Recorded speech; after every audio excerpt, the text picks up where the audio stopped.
ঘূর্ণিঝড় প্রবণ উপকূলীয় জেলাসমূহের মানুষকে দুর্যোগের আগে প্রস্তুত করতে পূর্বাভাস ভিত্তিক আগাম কার্যক্রমের কার্যকারিতা বিষয়ক দ্বিতীয় পর্যায়ের বিভাগীয় সংলাপ অনুষ্ঠিত হয়েছে। সংলাপের আয়োজন করেছে anticipatory action technical working group. সকালে পটুয়াখালীর কুয়াকাটায় একটি রিসোর্টের হল রুমে এর আয়োজন করা হয়। এ সময় প্রধান অতিথি হিসেবে উপস্থিত ছিলেন দুর্যোগ ব্যবস্থাপনা ও ত্রাণ প্রতিমন্ত্রী মোহাম্মদ মহিবুর রহমান। তিনি বলেন, পূর্বাভাস ভিত্তিক আগাম কার্যক্রমকে স্থানীয় পর্যায়ে বিস্তৃত করা এবং তৃণমূলের জনগণকে বিবেচনায় নিয়ে জাতীয় পর্যায়ে দুর্যোগ ব্যবস্থাপনা কার্যক্রমকে সফলভাবে পরিচালনা করতে সরকার নানা নীতি ও কৌশল প্রণয়নে কাজ করছে।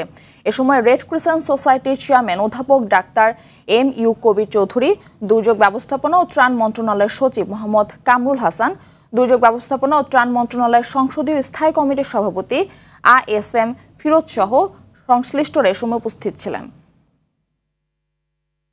দুর্যোগ মন্ত্রণালয় শুধু বাংলাদেশ নয়, পৃথিবীতে আজকে একটি উন্নত একটি রোল মডেল হিসেবে পরিণত হয়েছে। এর মাধ্যমে তৃণমূল পর্যায়ের জনগণকে অ্যান্টিসিপেটরি অ্যাকশনের কর্মকাণ্ডের সাথে ব্যাপকভাবে যুক্ত করা, স্থানীয় জ্ঞানকে বিবেচনায় নিয়ে জাতীয় পর্যায়ের কার্যক্রম পরিচালনায় আরো সহজ হবে